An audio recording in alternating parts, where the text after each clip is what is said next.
Monseigneur, bonjour. Bonjour.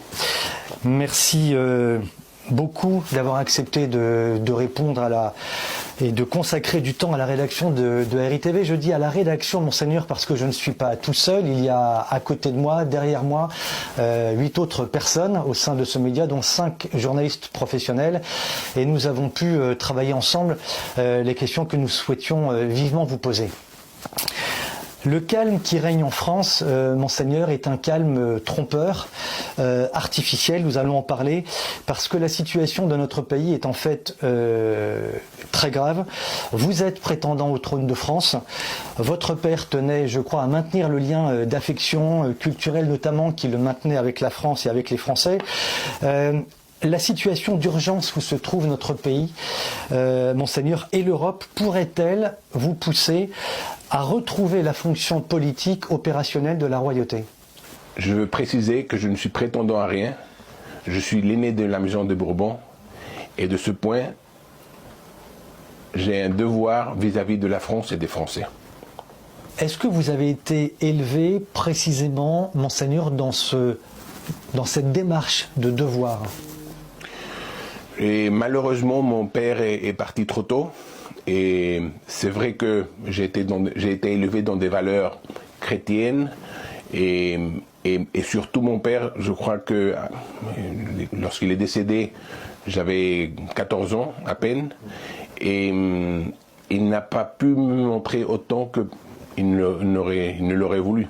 D'autre part, il faut aussi préciser que j'étais le deuxième fils, j'étais pas l'aîné à la maison, je veux dire j'avais un frère qui est aussi décédé, et donc tout m'est venu très vite, et oui, j'ai pu accompagner mon père lors du millénaire capétien, et j'ai pu voir l'ampleur de ce que représentait ma famille en France, mais malheureusement il est parti trop tôt, et bon, j'ai dû assumer mes responsabilités. Est-ce votre grand-mère, je crois, à laquelle vous étiez très attaché, qui vous a enseigné en partie? Non, ma grand-mère, je veux dire, ma grand-mère m'a aidé à prendre un peu le témoin de mon père. Elle a assisté à plusieurs manifestations, puisque moi j'étais trop jeune aussi. Et donc, d'une certaine façon, elle a permis que cette continuité, et elle a permis cette continuité, et elle a permis également que je puisse continuer à étudier. Monseigneur, comment un futur roi pourrait-il être amené à diriger la France, à s'installer dans le fauteuil auquel il est légitimement destiné, sachant que les institutions, sachant que le système politique français mis en place depuis la Révolution est totalement contraire aux principes et aux règles de la monarchie? Comment cela pourrait-il se faire? Je voudrais préciser que les institutions sont des outils pour servir à la France et aux Français. Donc c'est la population qui décide sur son futur. Ce ne sont pas les institutions qui doivent vraiment les diriger. Un nombre grandissant de Français, Monseigneur, s'alarme de l'état dans lequel se trouve la France. Je pense ne rien vous apprendre. État politique catastrophique avec des trahisons en tout genre, des partis qui collaborent désormais avec leurs soi-disant anciens ennemis. On le voit aujourd'hui, c'est très actuel.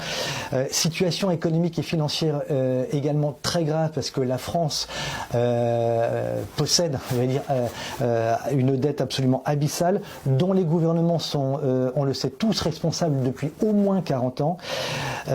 Crise morale et crise sociale aussi.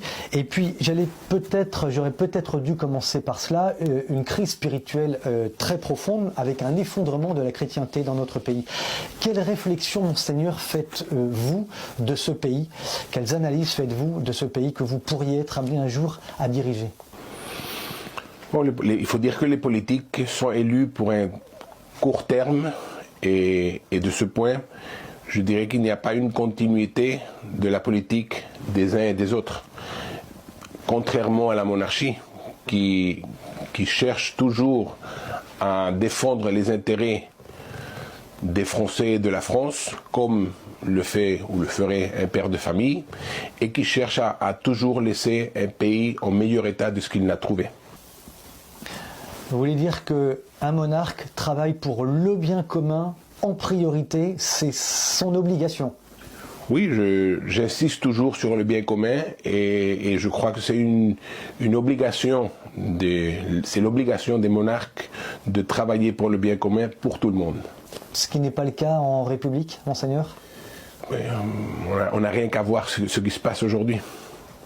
Vous habitez Madrid, Monseigneur, mais vous avez la double nationalité. Vous êtes espagnol et français. Encore une fois, j'ai envie de vous reposer la question précédente. Quelle vision vous avez de notre pays aujourd'hui? Quelle vision vous avez de la France? Aujourd'hui, j'habite à Madrid et j'ai un travail à Madrid, mais ceci ne m'empêche pas de venir fréquemment en France et donc de pouvoir maintenir ce contact avec la France et les Français. La France, vous le savez, a connu un mouvement de colère particulièrement grave. On a cru d'ailleurs que le pouvoir allait vaciller, basculer à ce moment-là. Je sais que c'est un mouvement qui vous a fortement interpellé. C'est ce que l'on a appelé en France le mouvement des Gilets jaunes et qui s'est étendu ensuite, notamment outre-Atlantique. Qu'est-ce qui vous a, Monseigneur, plus précisément marqué dans ce qui était un début de révolte? Qu'est-ce que vous en avez conclu? Je crois que ce mouvement, c'est un mouvement causé par le manque de réponse de la part du gouvernement. Et donc, lorsque vous ne répondez pas aux besoins de la société a besoin aussi de pouvoir se révéler et de pouvoir montrer son désaccord et le manque d'aide de la part du gouvernement. Quand vous avez appris ce début de révolte en France, quelle a été votre réaction? Bon, je pense qu'il y avait des problèmes anciens qui n'ont pas été suffisamment répondus de la part du gouvernement, et c'est ça ce qui a causé ce mouvement des Gilets jaunes. Est-ce que cela vous a inquiété, Monseigneur? J'imagine que oui. Ça inquiète, mais c'est surtout une préoccupation vis-à-vis de la population et vis-à-vis de la France. Un monarque, Monseigneur, est forcément élevé dans l'amour du peuple, dans l'amour des personnes dont il a la charge en quelque sorte. Oui, je veux dire, l'amour du peuple, on se sent français et on veut le mieux pour la France et pour les Français, bien évidemment. Le bien commun en France, clairement, n'existe plus.